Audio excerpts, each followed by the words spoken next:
హీరోయిన్లో అవకాశాలు లేక గోళ్లు గిల్లుకుంటూ ఉంటే నిన్న మొన్న వచ్చిన ఓ హీరోయిన్ చాప కింద నీరులాగా అవకాశాలని అందుకుంటూ అమ్మో అనిపిస్తోంది. మాయా, కేరింత వంటి సినిమాల్లో మెరిసిన హీరోయిన్ అవంతిక మిశ్రా. ఈ అమ్మడు ఆ సినిమాలో యాక్టింగ్ కంటే తన అందాల ఆరబోతతోనే బాగా ఆకట్టుకుంది. ఆ తర్వాత ఇప్పుడు మీకు మీరే మాకు మేమే సినిమాలో మెరుస్తోంది. దర్శకురాలు బి జయ తీస్తున్న వైశాఖంలో కూడా ఈమె హీరోయిన్. ఢిల్లీ నుంచి వచ్చిన ఈ హాట్ మోడల్ ఇలా కనిపించకుండా 4-5 సినిమాలు చేసేస్తూ ఉంటే సీనియర్ హీరోయిన్లు షాక్ అయిపోతున్నారు.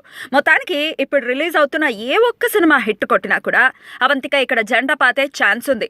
టాలీవుడ్లో అసలు ఇలాంటి సక్సెస్లే చాలా బాగుంటాయి. ఎందుకంటే ఇప్పుడు స్టార్ హీరోయిన్స్ గా వెలుగుతున్న తమన్నా లాంటి గర్ల్స్ అందరూ ఇలాంటి చిన్న సినిమాలతో కొట్టాకే హిట్ అయ్యారు.